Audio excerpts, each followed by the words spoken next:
Assalamualaikum Assalamualaikum warahmatullahi wabarakatuh. Innal hamdalillah nahmaduhu wa nasta'inuhu wa nastaghfiruh wa na'udzu billahi min shururi anfusina wa sayyiati a'malina. Man yahdihillahu fala mudilla lahu wa man yudlil fala hadiya lahu. Ashhadu an la ilaha illallah wahdahu la syarika lah wa ashhadu anna Muhammadan abduhu wa rasuluh, amma ba'd. Kita bersyukur tentunya kepada Rabbul Alamin atas taufik yang diberikan kepada kita, diberikan kesempatan untuk menghadiri majelis ilmu, ya, menghadiri majelis ilmu. Meskipun dalam cuaca yang gerimis, hujan, datang dari berbagai tempat, itu semua adalah taufik dari Allah Subhanahu wa ta'ala. Salawat dan salam kepada Nabi kita yang mulia alaihi salatu wassalam, kepada keluarganya, sahabat-sahabatnya, dan orang-orang yang mengikuti beliau dengan baik.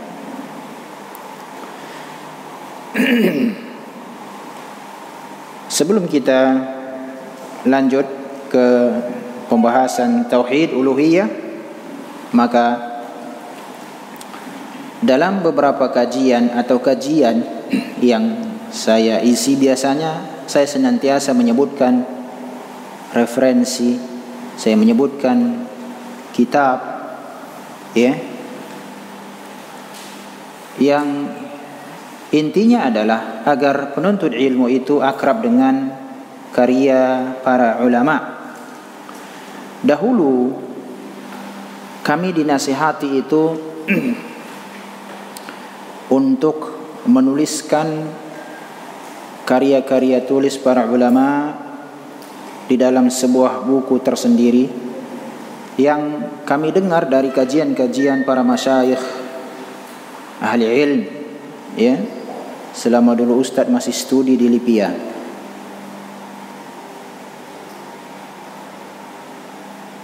Lalu ya, dibuat kolom judul buku, penulis dan cetakan terbaik kalau disebutkan. Kira-kira apa fungsinya? Di kemudian hari, kata beliau, kalian harus berusaha untuk mendapatkan kitab-kitab yang kalian dengar dalam majelis ilmu. Artinya adalah penuntut ilmu itu harus ada tuntunan dalam membeli kitab, supaya uang itu enggak sembarangan habis begitu saja. Sudah? Kalau kita memiliki daftar, ya, daftar buku yang pernah kita dengar, ya, karena seorang ahli ilm atau seorang dai, dia tidak akan menyebutkan kitab itu kecuali kitab itu betul-betul bermanfaat, yang berkaitan tentang apa yang sedang dipelajari. Karena karya ulama itu sangat banyak sekali, dan uang kita nggak cukup untuk membelinya, nakku. Kita kan orang miskin, ya kan? Berapa uang yang bisa kita berikan, ya? Sederhana, ya. Dalam sisi materi, kalau tidak kita orang kaya semua. Mana ada orang kaya dunia itu, hatta orang kaya mampu membeli iman. Kita mendapatkan, kita kaya sebetulnya, ya. Saya bicarakan dari sisi materi duniawiyah. Nah, maka tatkala seseorang itu sudah memiliki daftar dalam catatannya buku-buku, maka dia lihat yang mana yang bisa saya beli, kemudian di checklist. Kalau sudah di checklist, berarti saya sudah punya. Lihat checklist. Kalau sudah punya, begitu dia, ya. Sehingga nanti ada masanya, karena kan kita tidak mengetahui. Siapa tahu ada di antara kita itu terus senantiasa menuntut ilmu, dia memiliki referensi tersendiri. Karena pada zaman sekarang ini, ya, aktivitas yang paling bagus, karena banyaknya sarana komunikasi yang begitu terbuka lebar, penyimpangan di mana-mana, syubhat menyambar di sana sini, maka yang paling bagus, ya, aktivitas di antara yang paling bagus Nusadin adalah berdiam diri, ya, mengkaji karya-karya ulama bagi yang telah memiliki kuncinya. Duduk di perpustakaan, mencari nafkah, duduk di perpustakaan, mendidik keturunan dan lain, berdakwah dan seterusnya. Bukan masanya lagi kita ini duduk-duduk di kedai kopi, di simpang-simpang, ya kan, dan lain sebagainya, ya. Meskipun itu bukanlah buah akhlak bagi seorang penuntut ilmu, kecuali kalau ada suatu kebutuhan atau keperluan, ya. Taib. Tauhid uluhiyah. Kita bahas ini sekarang, ya. Tauhid uluhiyah, dan akan kita ambil nanti tauhid al-asma wa sifat yang mengambil cukup banyak lembaran ini.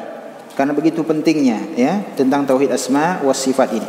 Taib, kita lihat sampai mana nanti kita berhenti sesuai waktu. Tauhid uluhiyah itu terakhir. Apa yang dimaksud dengan tauhid uluhiyah? Ini memang perkara yang sering didengar. Antum mempelajari usulus salasah, nanti juga akan dipelajari ini. Karena masalah tauhid tidak ada kata tamat, selesai, enggak. Coba kita perhatikan kitab tauhid. Siapa yang menulis kitab tauhid? Syekh Muhammad bin Abdul Wahhab. Berapa orang yang menjelaskan kitab tauhid? Banyak sekali. Syarah kitab tauhid itu sangat banyak sekali. Lihat, disarahkan oleh al-Imam pertama cucunya, ya, si Abdurrahman Hasan bin Abdurrahman, yang diberi judul dengan apa? Fathul Majid. Saya nasihatkan antum punya kitab Fathul Majid, ya. Yang ajaibnya Fathul Majid ini sudah sangat mendalam pembahasannya, masih juga dijelaskan oleh Syekh Saleh Al-Utsaimin, ya. Fathul Majid, Abdurrahman Hasan bin Abdurrahman, disyarahkan lagi oleh Syekh Saleh Al-Utsaimin.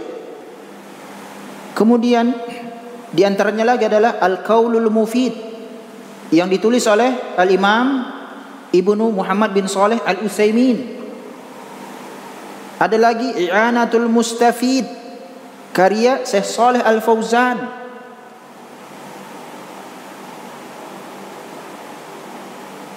Ada lagi Hasyiah Kitabut Tauhid Abdurrahman Al-Qasim. Ada lagi Ta'liqat ala Kitabit Tauhid oleh Syekh Ali Hasan. Banyak sekali. Kira-kira apa maksudnya itu? Matannya sama, dijelaskan oleh banyak para ulama. Ada lagi kitab yang bagus yang juga saya nasihatkan antum memilikinya, At-Tamhid Syarah Kitab Tauhid Syekh Saleh Al-Utsaimin. Kitab itu sangat bagus, ya. At-Tamhid Syarah Kitab Tauhid. Kitab ini sangat bagus. Kenapa? Di dalamnya ada tambahan-tambahan yang tidak ada di sarah penjelasan-penjelasan berikutnya dan belum diterjemahkan setahu saya. Adapun kitab Fathul Majid kan sudah diterjemahkan, ya. Begitu penting, begitu besarnya perhatian para ulama tatkala menjelaskan kitab tauhid tersebut. Kitab tauhid itu umumnya atau hampir 90% itu sudah membahas masalah tauhid uluhiyah. Bab-babnya itu, ya. Jadi tidak layak bagi penuntut ilmu tidak memiliki kitab ini di perpustakaannya, di rumahnya. Minimal apa tadi? Fathul Majid, ya.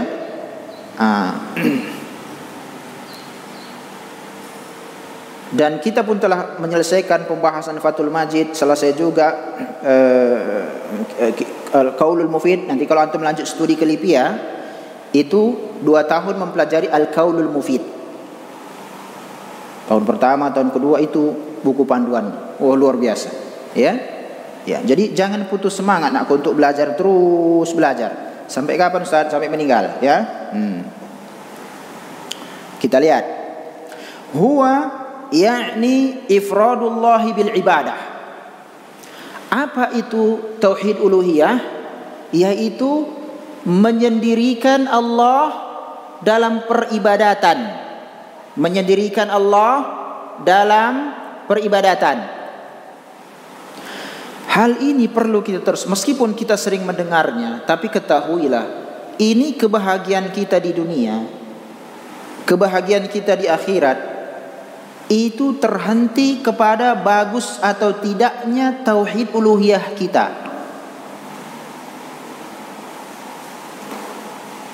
Jadi sebagai manusia yang berakal, tentunya perkara ini adalah perkara yang senantiasa terus dipelajari dan dijaga. Kenapa? Karena ini berkaitan juga dengan kehidupan akhirat yang kita tidak akan kembali lagi ke muka bumi ini. Orang terperdaya dengan dunia ini dengan seluruh nikmat yang ada, padahal mereka belum tahu bagaimana nikmatnya surga.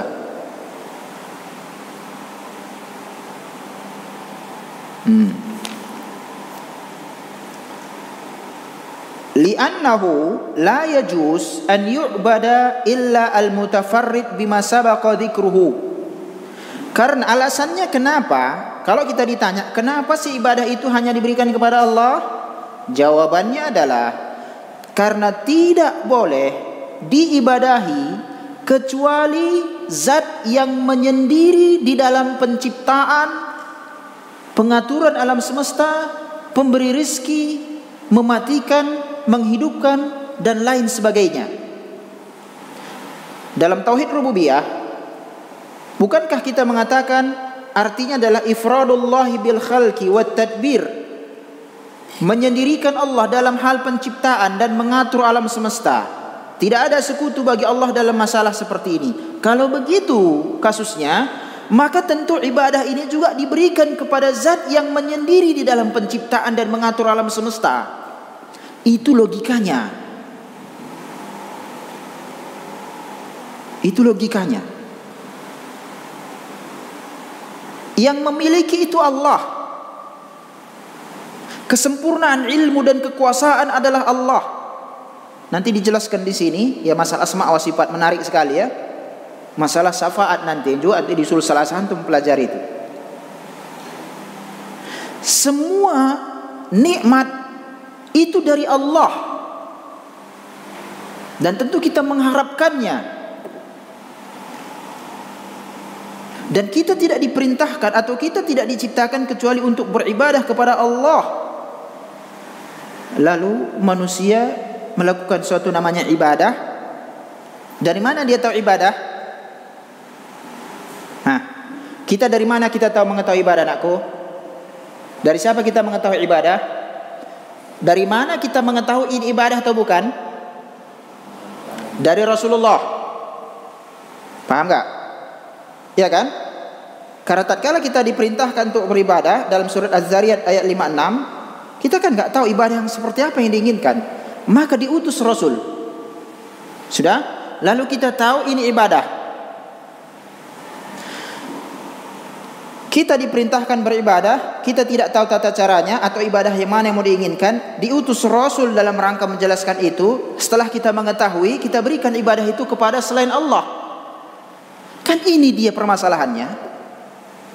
Menyembelih misalnya, itu kan fakta banyak ya. Atau tawaf. Tawaf. Dari mana kita tahu tawaf ibadah? Ada keterangan dari Rasulullah dan dipraktekkan oleh Rasulullah langsung. Taulah kita tawaf itu adalah ibadah. Di mana tempatnya? Di Ka'bah, kan begitu. Itu logika sederhana yang semuanya orang mengetahui sepertinya, yang seperti ini. Namun di Banten ya, orang tawaf di batu. Tawaf adalah ibadah, lalu diberikan kepada jin yang ada di Banten itu. Batu Quran itu kalau antum dapat informasinya, itu versinya itu ada 3, semuanya bohong. Ya.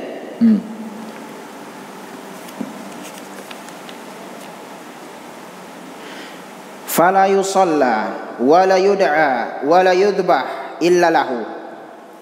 Tidak dilaksanakan satu salat, tidak juga dilaksanakan satu doa, dan tidak juga dilaksanakan sebuah penyembelihan kecuali apabila ditujukan kepada siapa?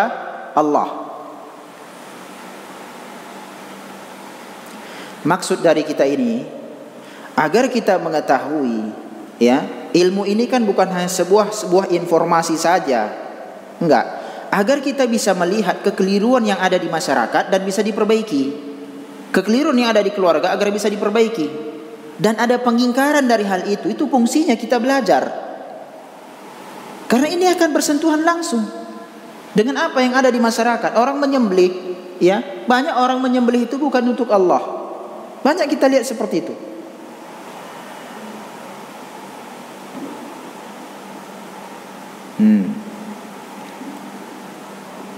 Berdoa lagi, berdoa. Banyak orang tidak berdoa kepada Allah. Wala yutafa illa bi baitihi, dan tidak dilaksanakan tawaf kecuali di rumah Allah. Di mana tawaf? Ka'bah. Tadi saya katakan ada tawaf di Banten di Batu. Mereka Muslim? KTP-nya iya. KTP-nya Muslim, sebagaimana penamaan kan diambil dari kata al-Islam itu. Apa arti Islam? Sering saya sebutkan Islam secara umum, antum jangan lupa ya. Islam secara umum artinya ini, Islam secara khusus artinya ini.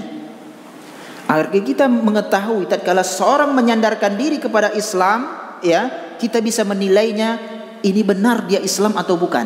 Bukan ini Islam, dia berada di atas Islam atau bukan. Wala yustaghatsu bimaitin, dan tidak boleh meminta pertolongan kepada mayat. Dahulu saya sebutkan sampai Syekhul Islam Ibnu Taimiyah menulis satu karya tulis untuk membantah Bakri, ya, yang mengajak manusia untuk meminta pertolongan kepada mayit. Oleh karena itu ada namanya kitab Al-Istighatsah fi Raddi 'alal Bakri. Al-Istighatsah fi ar-raddi 'ala al-Bakri.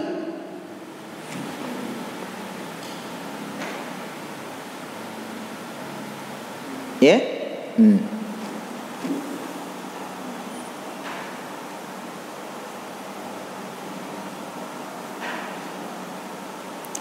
Wala yutawakkal illa ala man lahul khalq wal amr subhanah. Dan kita tidak menyandarkan diri kecuali kepada zat yang memiliki penciptaan dan pengatur urusan.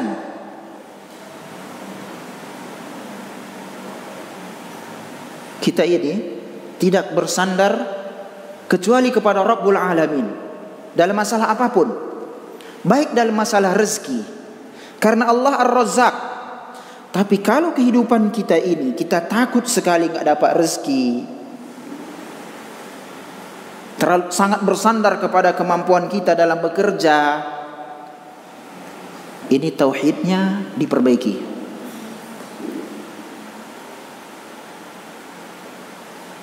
Atau kita menganggap bahwasanya keahlian kita dan lain sebagainya, ya, kita bersandar ke atasnya untuk mendapatkan apa yang kita inginkan, ini akidahnya diperbaiki. Karena itu hanyalah sebuah sebab. Karena tidak bisa pula kita mengatakan nanti kalau saya dapat rezeki dapat itu, enggak bisa juga, harus ambil sebab namanya. Tapi yang memberikan rezeki itu bukan sebab, tetapi Rabbul Alamin. Oleh karena itu salah satu namanya adalah Ar-Razzaq, Maha Pemberi rezeki. Ya, tetapi kita harus mengambil sebab. Sebagaimana nama Allah Al-Alim, Maha mengetahui, ya. Dan agar kita berilmu kita harus ambil sebab. Enggak ada minta nanti kalau saya berilmu akan berilmu itu, enggak, kita harus ambil sebab. Antum datang ke kajian ini seperti ini menuntut ilmu. Ya? Qala ta'ala fasalli li rabbika wanhar, maka salatlah kepada Rabbmu dan berkorbanlah kepada Rabbmu. Apa kata Allah di sini? Salatlah kepada siapa?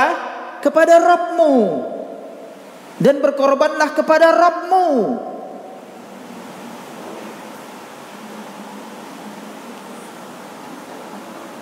Kemudian Allah mengatakan amman yujibul muttar, Siapakah yang akan menjawab doanya orang yang lagi kesulitan? Idza da'ahu, apabila dia berdoa kepada Allah, apabila dia berdoa. Wa yakshifus su, dan yang menyingkap kesesatan atau kesusahan. Ini pertanyaan bukan untuk dijawab. Ini namanya istifham al-inkari, pertanyaan dalam bentuk pengingkaran. Karena jawabannya pasti Rabbul Alamin.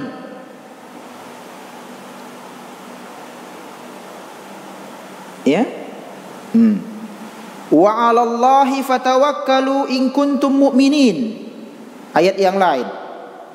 Dan ke atas Allah lah kalian bersandar, berserah diri, bertawakal apabila kalian orang-orang mukmin. Jadi orang mukmin itu bertawakal kepada siapa? Allah. Jangan sempat misalnya dalam masalah penyakit sendiri pun tatkala kita berobat, enggak ada istilahnya ya saya cocoknya sama dokter si fulan, saya cocoknya dengan ini karena dialah buatnya saya sembuh. Ini enggak benar seperti ini. Ini ucapan-ucapan yang perlu diperbaiki. Itu adalah sarana. Maka sering kita katakan obat itu tidak menyembuhkan sama sekali. Kesembuhan di tangan siapa? Allah. Tapi kita harus mengambil sebab. Kalau seandainya obat yang menyembuhkan, obat apapun Anda minum atas nama obat dengan penyakit yang sama, pasti sembuh. Tapi pada tanya enggak ada juga istilah cocok-cocokan. Karena obat itu, nah aku bukan itu yang menyembuhkan.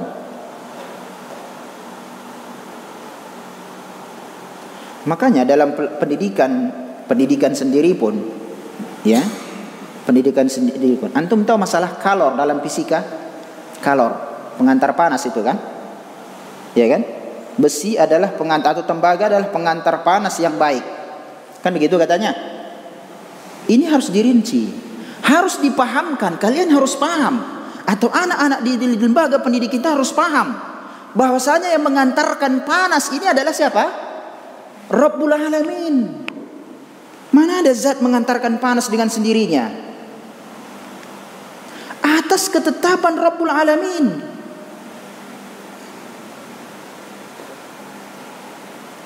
Maka dalam hal apapun, ya, sesuatu disandarkan kepada makhluk, itu adalah sebab. Ya, itu adalah sebab.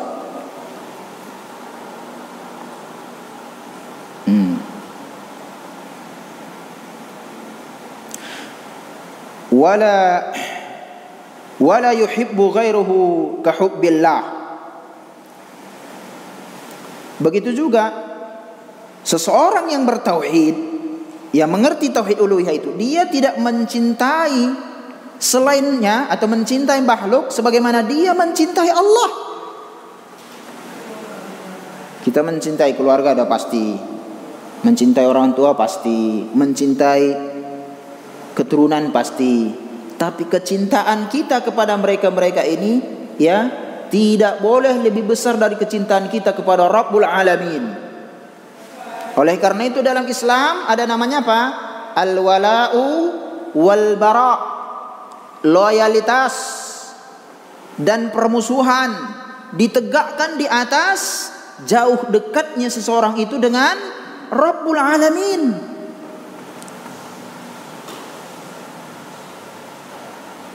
Ya?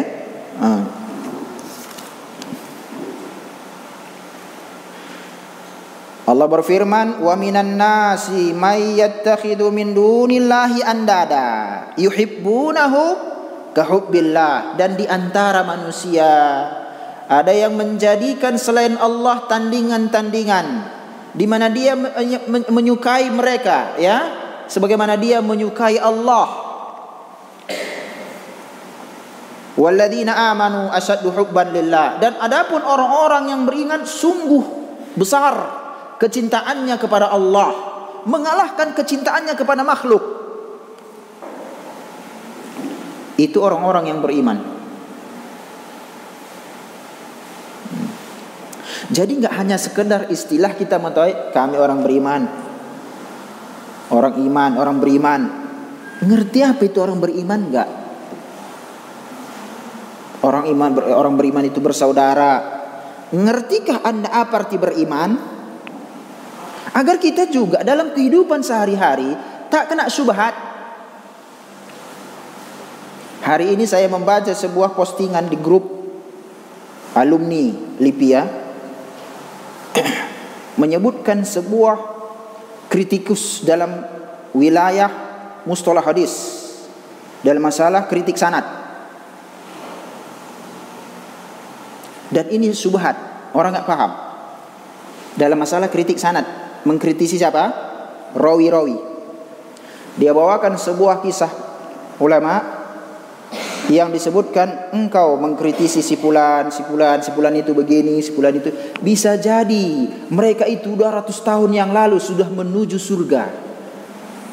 Bisa jadi ya, antara dirimu kan dengan mereka rawi-rawi itu ya terpampang jauh. Udah tentulah rawi-rawi itu kan abad-abad penulisan itu kan abad 1, abad 2. Ini sudah abad 15. Jauh kan gitu. Bisa jadi engkau membicarakan masalah rawi-rawi, sefulan ini begini, sefulan ini begini dalam kitab-kitab rawi misalnya, sedangkan mereka sudah berada menuju surga Allah. Kira-kira yang diinginkannya apa ini? Untuk apalah engkau membicarakan para rawi? Bisa jadi mereka itu sudah mendapatkan rahmat Allah, sedang engkau sibuk mencari aib mereka. Logika benar. Tapi dalam masalah agama enggak seperti itu. Karena salah satu pondasi usul ahlu sunnah wal jamaah, ar-raddu alal mukhalif min usulid dini. Membantah orang yang menyimpang termasuk pondasi agama. Makanya kalau kita tidak mengerti ya agama kita ini dengan baik dan benar, syubhat sedikit saja bisa dibuatnya rontok. Kita bisa tinggalkan beberapa pondasi agama ini. Atas nama kebersamaan, atas nama tadi dikatakan mungkin barangkali mereka sudah menuju rahmat Allah, menuju surga, sedangkan kau masih sibuk mempelajari aib-aib mereka. Kalau kita tidak mempelajari ilmu mustalah hadis, bagaimanalah kita mengetahui ini hadis sahih atau ini hadis dhaif? Sedangkan agama ini bersumber kepada apa? Al-Quran dan Sunnah. Al-Quran selesai masanya, ya. Artinya dia qat'iyah, dia sampai kepada kita secara pasti. Ada memang qiraatus syadz. Terjadi khilaf para ulama apakah dia bisa hujjah di dalam masalah syariah atau tidak. Tetapi dalam masalah hadis-hadis, kan ada hadis dhaif, hadis palsu, matruk dan lain seterusnya.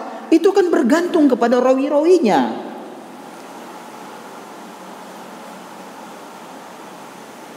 Maka hati-hati dalam masalah interaksi kita dengan para penuntut ilmu sendiri. Bisa berubah keadaan ini, kena syubhat. Kalau kita tidak kokoh dalam pemahaman terhadap akidah Ahlussunnah wal Jamaah, banyak sekali seperti itu.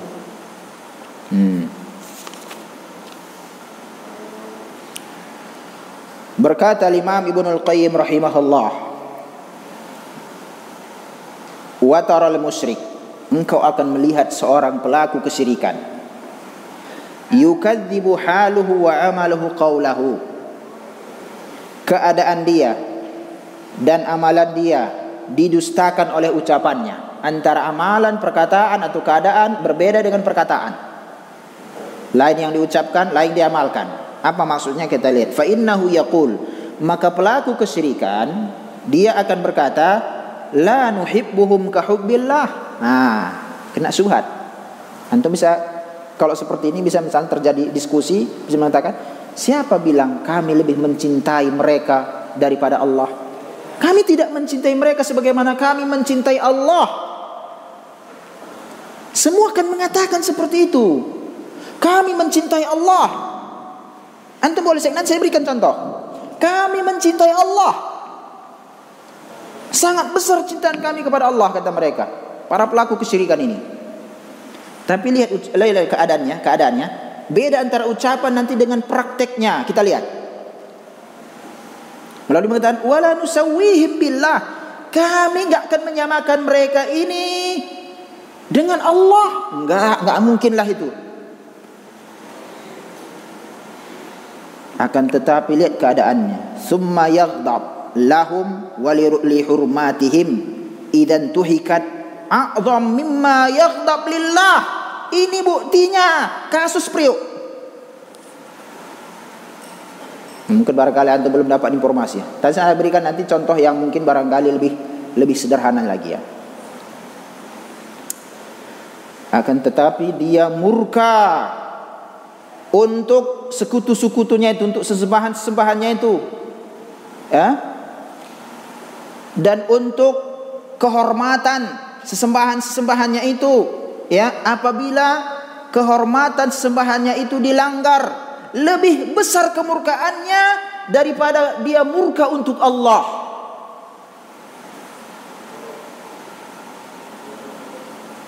Orang melakukan, kita lihat contoh misalnya, kalau seandainya batu Quran tadi terjadi penyimpangan nggak di situ, saya tanya antum, biar kita periksa. Belajar ini nggak hanya sekedar antum dengar-dengar ngantuk pula, enggak. Coba kita tes. Di mana batu Quran? Hah? Pandeglang, nanti dekat nanti Mahat Riyadus Shalihin ya, tempat Ustaz. Saya lupa namanya. Sudah? Fakhruddin Nu'man, ya hafizallahu taala. Tawaf di mana di sana? Di mana tawafnya anakku? Batu. Sudah? Batu itu di air. Jadi tawafnya gimana itu? Berenang keliling 7 kali putaran. Harus kuat lah napas antum. Kalau nggak meninggal nanti, meninggal masuk neraka udah pasti. Ya. Kenapa? Tawaf ke kuburan ini adalah kekafiran. Ya. Maksud saya sudah pasti ini adalah secara hukum, nanti di akhirat itu kembali kepada Rabbul Alamin. Meskipun saya tanya itu juru kuncinya 3 kali pun boleh katanya korting. Mana tahu nggak kuat 3 kali pun boleh. Ada orang itu kesyirikan ini adalah lawan dari tauhid, kan begitu? Allah murka enggak dengan kesyirikan? Allah pasti murka dengan kesyirikan. Oleh karena itu diutus Rasul dalam rangka menjelaskan tauhid. Tauhid apa? Tauhid apa? Uluhiyah. Oleh karena itu Rasul pertama siapa? Siapa Rasul pertama? Nuh alaihi salam. Kenapa diutus Nuh? Ada kesyirikan. Kesyirikan apa pada zaman Nuh? Hah? Apa itu? Satu orang. Penyembahan berhala. Bentuknya seperti apa? Pengagungan orang-orang soleh melampaui batas. Kan gitu? Ya. Mana bukti murkanya Allah? Diutus dulu Rasul Nuh alaihissalam. Kemudian apa? Enggak terima juga Rasulullah yang diutus dalam rangka menjelaskan ibadah itu hanya diberikan kepada Allah, berdoa itu hanya kepada Allah, bukan kepada patung-patung ini. Enggak diterima. Apa yang dilakukan Allah? Tsunami, kan begitu? Tsunami. Untuk paham enggak ini? Kan terjadi banjir besar pada zaman Nuh. Murka enggak Allah itu? Murkalah. Masa pula enggak murka? Itu murka Allah. Baik. Baik. Kita kembali ke masalah Banten ini tadi. Tentunya Allah kan murka dalam masalah ini. Cuma kenapa enggak diazab?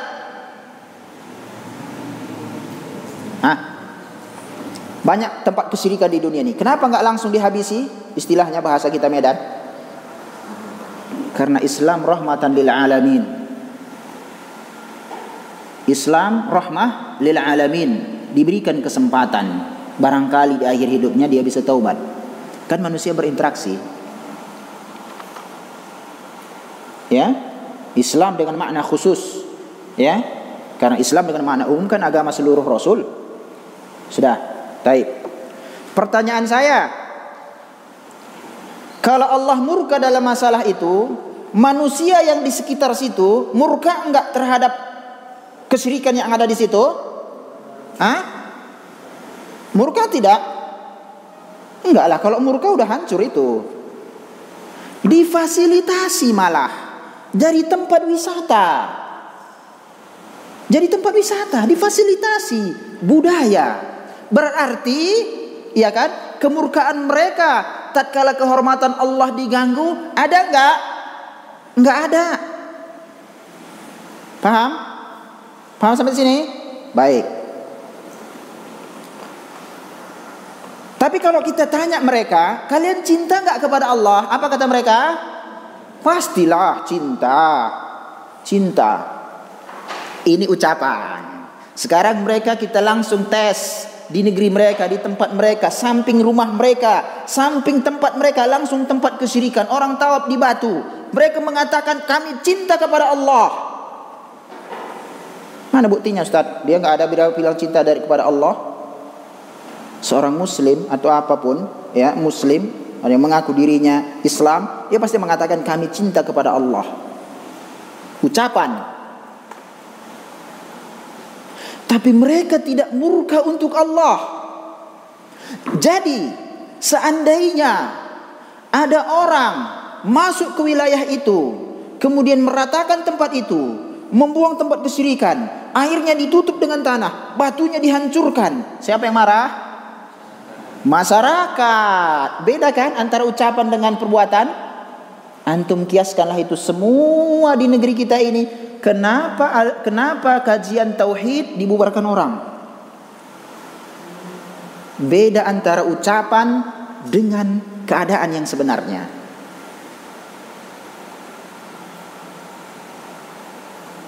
Jadi nggak mudah dalam masalah ini. Coba antum pergi ke Solo, Suro, jumpai Kiai Selamat. Siapa Kiai Selamat? Kerbau putih.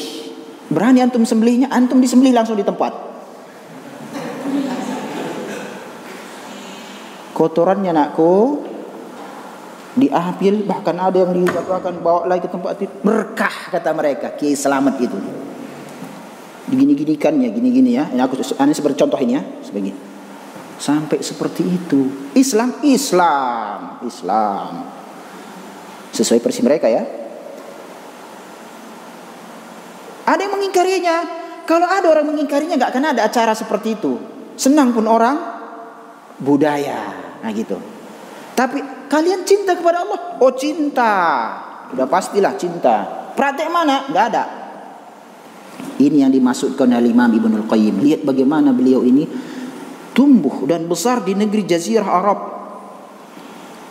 Mungkin sekitar karena Syekhul Islam itu barangkali mendekati kerajaan Majapahit ya, atau Singosari di negeri kita ini. Beliau hidup di Damaskus sana ya.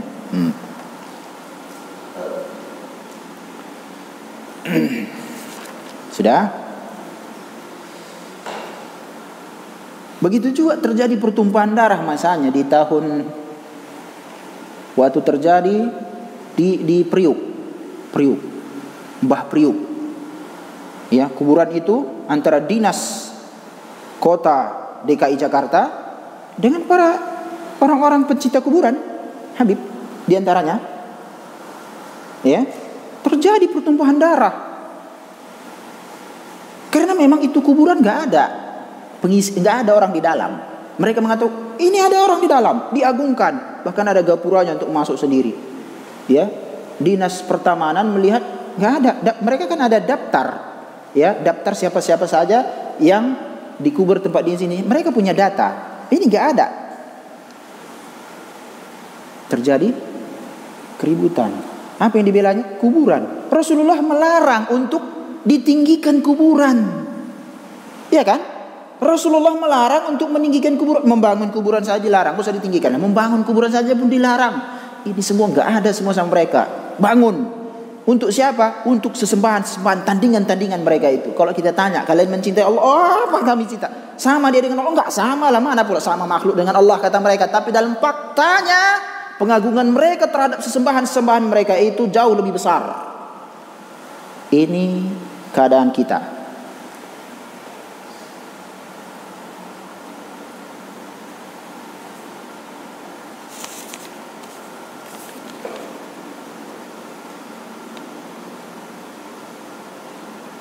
Wa yastabshir bidzikrihim wa yatabasbas bihi.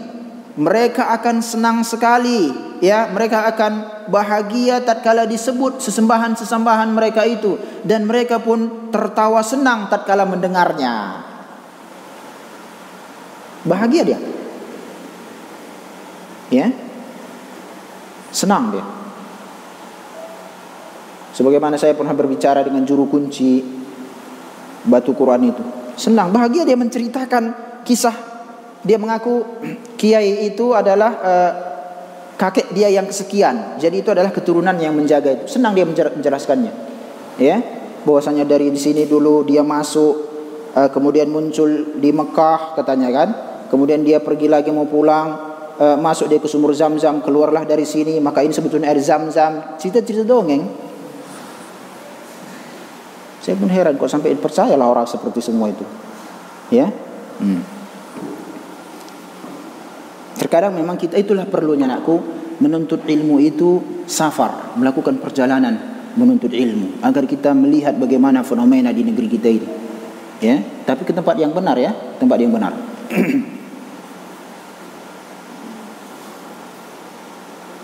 Siyama idza dzukira anhum ma laysa fihim, apalagi kalau disebutkan tentang mereka yang tidak ada pada mereka, kata bohong, kata dusta. Tidak ada pada mereka, mereka senang itu. Ya. Apa contohnya? Min ighasatil lahfat. Mereka mampu menolong orang-orang yang terzolimi. Cerita-cerita dongeng muncul seperti itu. Ya. Wa kasful kurbat, menyingkap petaka. Oleh karena itu pernah ada istilah penjaga pintu langit. Ada istilahnya, kiai penjaga pintu langit, pernah itu. Ya, disebutkan dan populer di berita. Ngeri kali penjaga pintu langit ya, penjaga pintu hidayah pun susah dia. Sampai seperti itu. Ya. Wa qada'ul hajat. Ya, apabila disebutkan dia mampu untuk memenuhi kebutuhan-kebutuhan. Dari sinilah antum bisa mengetahui kenapa kuburan itu ramai didatangi orang. Bukan untuk mendoakan si pelaku kuburan, tetapi untuk meminta kepada pelaku kuburan itu, ya, orang yang ada di kuburan itu untuk kebutuhan dirinya. Bisa saja Allah menguji, dikabulkan.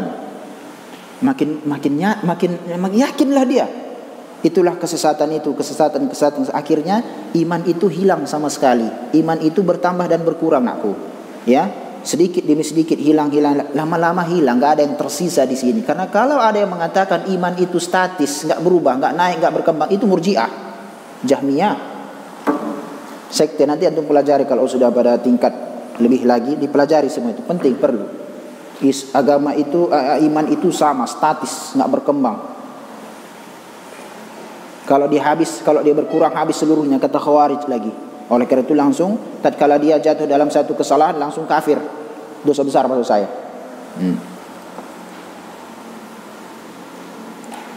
Wa annahum albab bainallah wa baina ibadih, dan bahwasanya mereka itu adalah pintu antara diri mereka dengan Allah. Ini prakteknya ada. Banyak orang yang ke kuburan, atau pada zaman dahulu pakai apa? Jimat ya. Karena orang belajar itu jimat, tes PNS pakai jimat banyak. Kenapa? Nanti kita lihat pada masalah natijah i'rad an tauhid mursalin. Ya, di sini akan kita bahas. Tes PNS pakai jimat. Tes masuk perguruan tinggi pakai jimat. Seandainya lulus pun antum ikhtilatnya di sana itu. Ya, campur baur. Ya, pakai jimat dan lain sebagainya. Ya. Karena yang ada, ya, orang pergi ke kuburan, kan mereka menjadikan orang yang ada di kuburan itu adalah perantara antara dirinya dengan siapa? Allah. Maka dia mengatakan pintu antara dirinya dengan Allah. Alasannya apa? Apa alasan? Alasannya masuk logika, tapi bisa jadi syubhat. Kita ini orang yang berdosa. Kalau istilah bahasa mereka, kami orang berdosa dan kami ingin taubat dan kami ingin berubah. Ya, barangkali kalau kami meminta langsung kepada Allah karena dosa kami ini mungkin enggak diterima oleh Allah. Jadi butuh orang yang soleh, yang dekat dengan Allah, wali. Tapi kan mereka enggak tahu apa itu wali. Sudah? Wali. Kebetulan walinya sudah meninggal. Maka datangilah kuburannya. Wahai wali fulan, tolong sampaikan hajatku kepada Allah, atau tolonglah misalnya berikanlah supaya Allah memberikan kami keturunan dan lain sebagainya. Sudah? Keyakinannya apa? Ini dekat dengan Allah supaya nanti disampaikan kepada Allah. Akhirnya Allah memberikan syafaat. Menerima ikan minta syafaat. Akhirnya apa? Syafaat dan pertolongan. Lalu Allah mengabulkan doa si fulan tersebut melalui perantara kiai atau wali ini, namanya nanti syafaat. Tapi kalian akan mempelajari di usul salasah, ada namanya syafaat musbatah, ada namanya syafaat manfiyah. Syafaat yang ditetapkan ada syarat-syaratnya, syafaat manfiyah pun ada ditetapkan masalahnya. Ini syafaat manfiyah, nanti disebutkan masalah asma wa sifat di sini. Ya. Makanya mereka mengatakan ini enggak kesyirikan. Karena kesyirikan itu apa? Kami sembah dia, pelaku kuburan ini. Ini kan enggak. Allah yang kami akui Rabb satu-satunya. Itu tauhid rububiyah. Jadi berdoa melalui perantara kiai, ulama yang sudah meninggal, itu bagi banyak masyarakat bukan kesyirikan.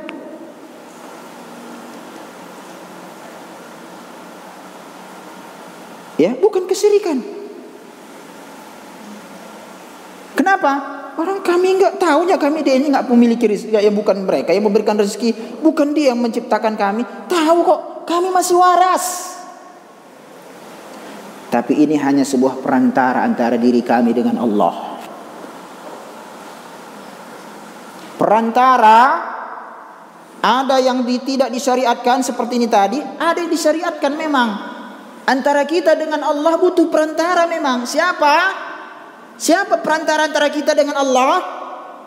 Rasulullah Muhammad ibni Abdullah. Itulah perantara kita.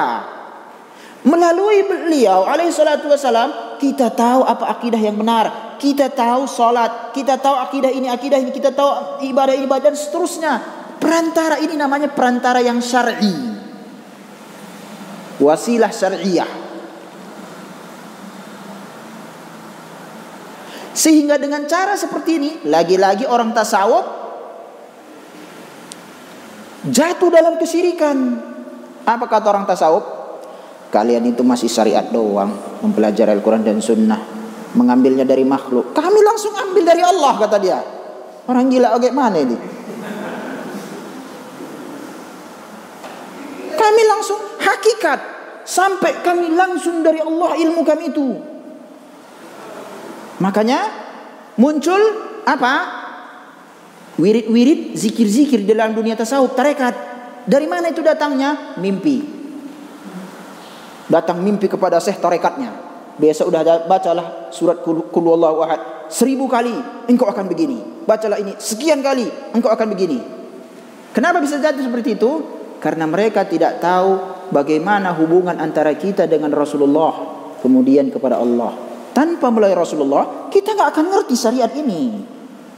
Berarti perantara itu ada yang syar'i, yaitu perantara Muhammad bin Abdullah. Itu pun selama beliau hidup, bukan setelah beliau meninggal. Kalau begitu Ustaz, kalau beliau meninggal, bagaimana perantara kita? Perantaranya melalui apa yang ditinggalkan. Sebagaimana dalam sabda beliau dalam surah, dalam riwayat Hakim, aku tinggalkan kalian 2 perkara. Itu kan perantara yang kalian tidak akan menyimpang selama kalian berpegang teguh berpegang teguh kepada keduanya, Al-Quran dan Sunnah. Itulah perantara kita sekarang, karena Rasulullah telah wafat. Jadi kalau mau selamat, Al-Quran dan Sunnah itulah perantara kita sekarang beribadah kepada Rabbul Alamin. Dan pemahamannya udah selesai. Ada enggak Al-Quran yang belum dipahami oleh para sahabat? Ada nakku? Ada ayat Al-Quran sahabat enggak paham? Ada? Itu enggak ada. Ada sunnah yang sahabat tidak paham? Tidak ada. Berarti pemahaman terhadap Al-Quran dan Sunnah pun telah sempurna. Itu yang disebut dengan manhaj salaf, metode dalam beragama. Ya.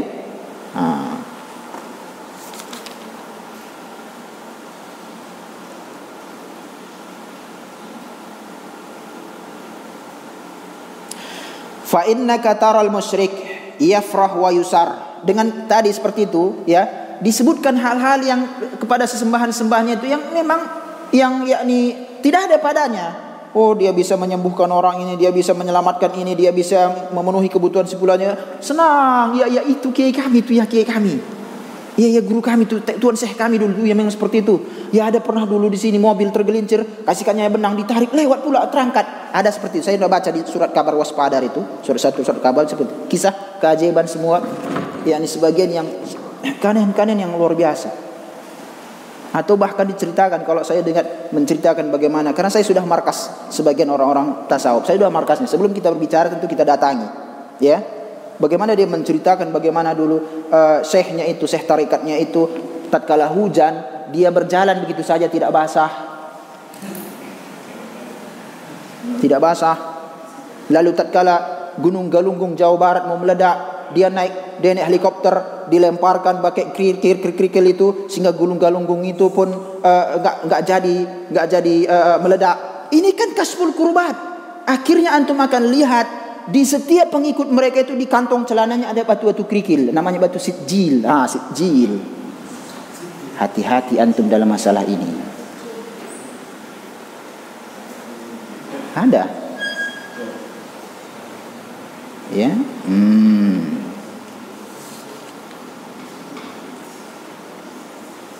Memang bisa jadi seperti itu. Kapan kita mengetahui dia itu wali Allah atau wali syaitan? Anggaplah ada orang berjalan kemudian tidak basah, bukan karena dia pakai payung ya. Anggaplah seperti itu. Bisa jadi. Bahkan sebagian keajaiban yang pernah terjadi para sahabat itu bersama kudanya berjalan di atas air. Bahkan Abu Muslim Al-Khawlani tidak terbakar tatkala dibakar. Ya, ada namanya kitab Karamatul Auliya oleh Abdullah Al-Anqari. Tebal. Karamatul Auliya Abdullah Al-Anqari. Penulisnya masih hidup, ya. Penulisnya masih hidup, ini pengajar di salah satu universitas di Saudi ya. Karamatul Auliya fi Daw'il Kitabi wa Sunnah oleh Abdullah Al-Anqari, ya.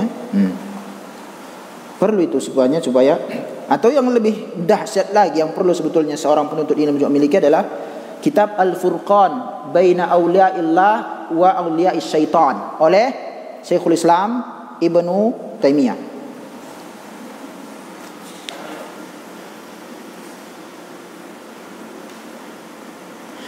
Wa yahinnu qalbahu, hatinya pun berbunga-bunga, dia menyebut berbunga-bunga hati, senang dia, ya. Iya betul, syekh kami seperti itu, memang luar biasa dia, luka ajaib segala macam, ya. Dia senang dia, kan gitu, ya.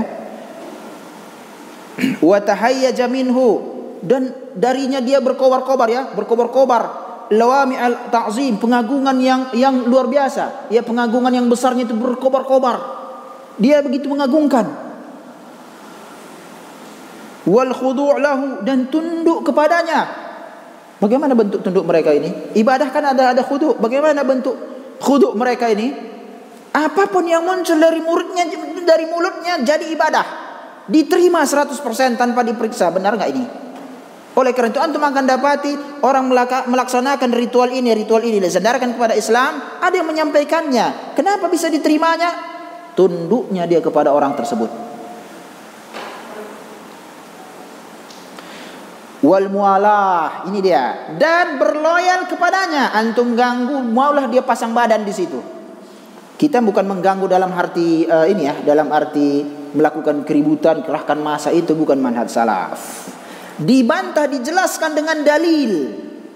Karena dalam membantah itu sudah ada tata caranya dalam Islam. Dengan dalil Al-Quran dan Sunnah dijelaskan sisi kekeliruannya, penyimpangannya. Murka enggak dia? Murka sudah pastilah. Sudah pasti. Padahal yang kita sebutkan qala Allah wa qala Rasulullah, tetap saja orang murka, enggak diterima. Sampai batas seperti itu. Loyalnya dia kepada sesembahan selain Allah itu. Yang kita masukkan sesembahan di sini adalah bukan berarti dia sujud kepadanya, enggak.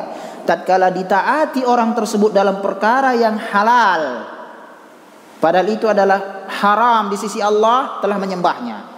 Atau tatkala dia mengharamkan sesuatu, ternyata itu halal di sisi Allah, berarti telah menyembahnya. Oleh karena itu banyak orang menyembah adat istiadatnya.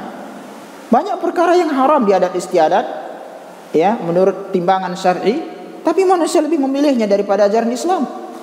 Banyak perkara yang halal sebetulnya secara syar'i, tapi di adat haram, tapi orang mengambil adat daripada ajaran Islam. Maka dia telah menyembah adatnya. Dan orang-orang yang menetapkan adat tersebut, padahal banyak yang menetapkan adat itu bukan orang-orang muslim. Kalau dia menetapkan undang-undang lain, bahkan dia terancam, dia keluar dari Islam. Salah satu pembatal keislaman.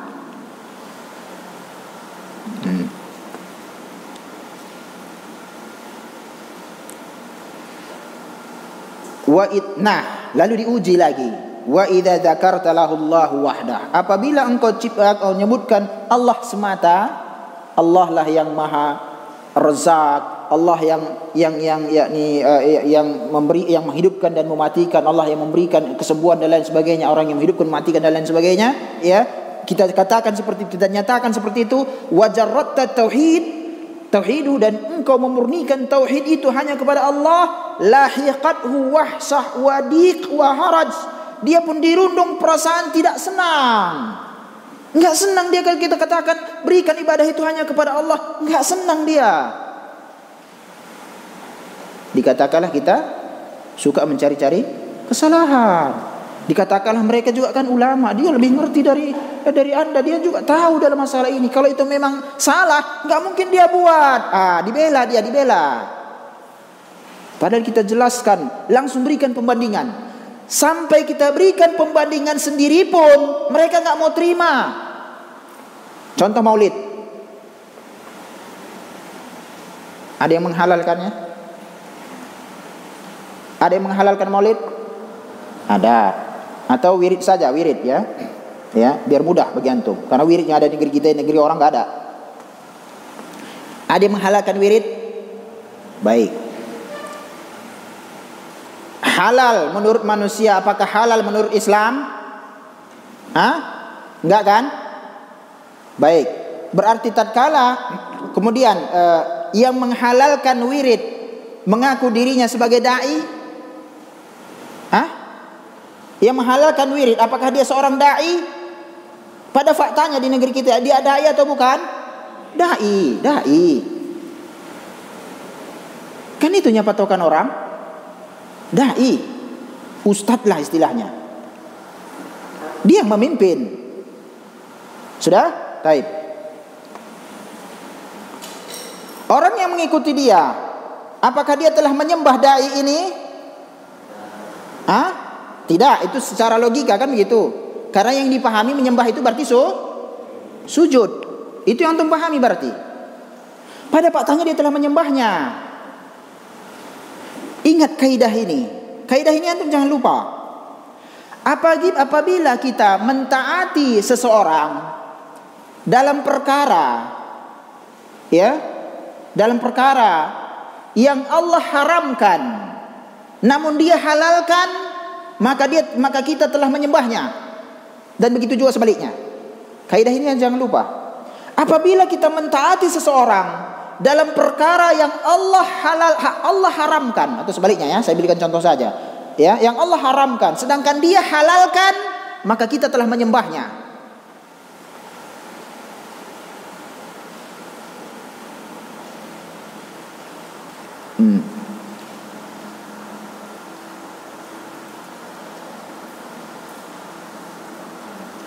Oleh karena itu kan sering dikatakan, dia kan ustadz juga, dia pun tahu kalau ini nggak bisa kan nggak mungkin dibuatnya, kan begitu kata orang. Karena itu standarnya. Standar kebenaran dikembalikan kepada individu.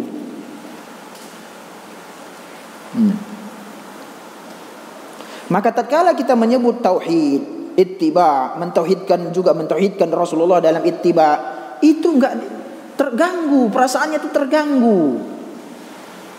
Ya, dibilang kita mencari-cari kesalahan orang, ya, seakan-akan apa yang dibuat oleh sebagian dai itu, yang tidak ada dasarnya, ya.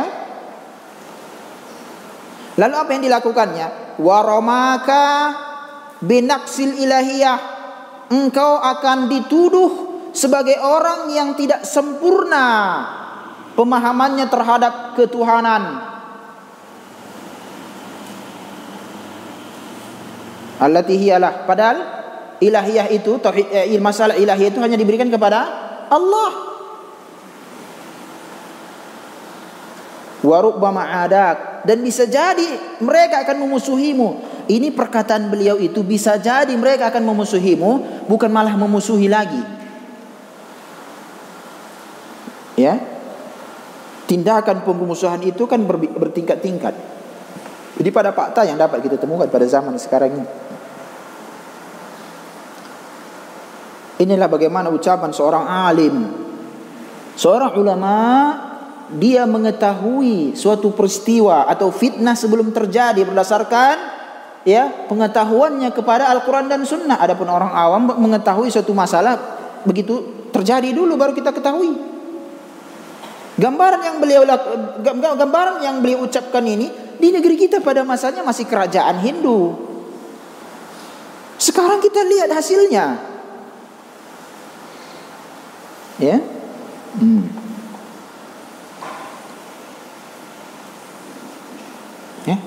Habis 17:29. Belum selesai lagi nih.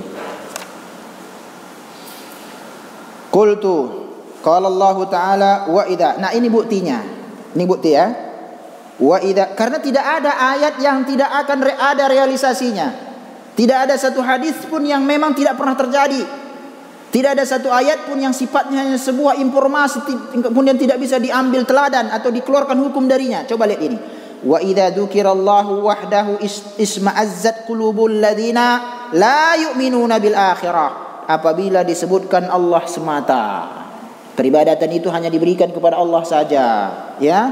Isma'azzat qulubuhum, kesal hatinya, kesal hati orang-orang yang tidak beriman kepada hari akhir. Wa idza dzukiral ladzina min dunihi, dan apabila disebutkan orang-orang selain Allah, sesembahan-sembahan mereka itu, idahum yastabsirun, mereka pun bersorak-sorai, senang, gembira. Maka wala wal bara pada zaman sekarang ini banyak kita lihat bukan lagi kepada agama Islam. Islam itu hanya sebuah nama dibuat orang, tetapi wala wal bara, loyalitas itu diberikan kepada individu sekarang pada masa sekarang ini. Ya. Dan kita bisa ujilah manhaj salaf atau dakwah sunnah di negeri ini. Ada kita berikan wala wal bara kepada satu orang ustaz saja, kalau dia menyimpang, yang ada malah dibantah, dijelaskan. Ya. Enggak pula dipertahankan. Kalau dia keliru, kenapa mesti dibela-bela? Beda dengan yang selainnya, kita lihat udah dia keliru, dibantah, dipertahankan. Inilah dakwah. Dakwah sunnah tidak ditegakkan di atas individu tertentu. Dakwah ini mengajak manusia kembali kepada Al-Quran dan Sunnah, mengajak manusia untuk kembali kepada agamanya. Individunya saja berbeda-beda yang menyampaikannya, ya, dan bisa saja keliru sehingga saling menasihati, sehingga kita tidak punya ketua umum, sekretaris dan segala macam, blok ini, blok itu. Itu dibuat-buat orang, ya. Qul id'u alladzina za'amtum min dunillah, katakanlah, serulah, ya, sesembahan-sembahan selain Allah yang kalian anggap sesembahan-sembahan selain Allah, kan begitu. Berarti jangan seru Allah, seru sesembahan-sembahan selain Allah. Tadi saya katakan yang masuk sesembahan di sini adalah kembalikan ke kaidah itu. Ya, bukan berarti dia sujud, ya. Kembalikan ke kaidah yang saya sebutkan. La yamlikuna mithqala dzarrah. Dia sesembahan-sembahan tersebut tidak memiliki sedikit pun meskipun sebesar molekul kecil atau atom, partikel terkecil yang tidak bisa dibagi lagi melalui cara perhitungan biasa, kan gitu kata orang fisika, ya. Fis samawati wala fil ard, tidak wala fil ard, tidak juga di bumi, di langit, tidak pula di bumi. Wa ma lahum fihi ma min syirk, dan tidak ada pula, ya, saham. Dia memiliki saham baik di langit maupun di bumi dalam penciptaannya. Dia tidak memiliki saham. Yang menciptakan langit dan bumi adalah Allah. Dia tidak bersekutu dalam menciptakan langit dan bumi ini. Berarti pertama, dia tidak memiliki apa-apa. Yang kedua, saham kepemilikan pun tak punya. Kan gitu ya. Kemudian, wa ma lahu minhum min zahir, tidak pula sebagai penolong-penolong Allah. Ini yang ketiga. Wala tanfa'us syafa'atu indahu illa liman adinalah. Kemudian sungguh tidak akan bermanfaat satu syafaat pun di sisi Allah kecuali bagi orang-orang yang diizinkan oleh Allah. Secara logika, yang terakhir ini misalnya, yang ini kita tutup karena udah habis waktu. Tapi saya ingin sebutkan masalah syafaat ini, kan nanti kalian belajar di masalah usul salasah. Sudah? Atas dasar apa seseorang itu meyakini bahwasanya tatkala dia meminta pertolongan kepada orang yang sudah meninggal, nanti kalau orang sama hidup pun ada rinciannya sebetulnya, ya, meminta sesuatu kepada orang yang sudah meninggal agar supaya kebutuhannya itu diterima oleh Allah tabaraka wa taala, mana bukti yang ada pada dirinya bahwasanya Allah telah terima syafaat dari orang ini? Enggak ada. Mana buktinya? Apa bu? Kita kalau minta tolong kan kita yakin dia bisa bantu. Ya, kita yakin dia bisa membantu. Kan gitu dia. Sekarang adalah Allah mengatakan tidak ada orang yang bisa memberi syafaat di sisiku, di sisi Allah. Kata Allah Rabbul Alamin, tidak ada yang bisa memberikan syafaat kecuali kalau aku izinkan. Masalahnya kita nggak tahu. Masalah izin harus mendapat dan Allah ridho kepada orang yang diberikan syafaat, kan ditetapkan bahwasanya syaratnya apa? Harus ahli tauhid. Dua-duanya harus ahli tauhid, baik yang memberikan syafaat ataupun yang minta syafaat. Harus dua-duanya ahli tauhid. Apa yang Anda paham tentang tauhid? Ini pembahasan yang lain lagi. Karena tauhid di negeri kita beda dengan pemahaman tauhid yang karena seluruh rasul diutus. Ini yang kita pelajari sekarang, yang insya Allah akan kita lanjutkan pada pertemuan kita pekan depan bismillah. Ya, pembahasan yang cukup menarik yang berkaitan tentang maksud tauhid di kalangan Asy'ariyah dan kenapa mereka itu di buku-buku mereka itu, ya, yang diajarkan seperti kitab apa? Jauharatut Tauhid atau Nazmu Jauharatut Tauhid yang diajarkan di pesantren-pesantren itu tidak ada membahas masalah tauhid uluhiyah. Maka di tangan mereka banyak pesantren mengajarkan ilmu kebal, ilmu menghilang, ya, pakai jimat. Ada diajarkan dan boleh. Kenapa bisa seperti itu? Pekan depan akan kita berikan jawabannya. Wa sallallahu wasallama ala nabiyina Muhammad wallahu a'lam. Assalamualaikum warahmatullahi wabarakatuh.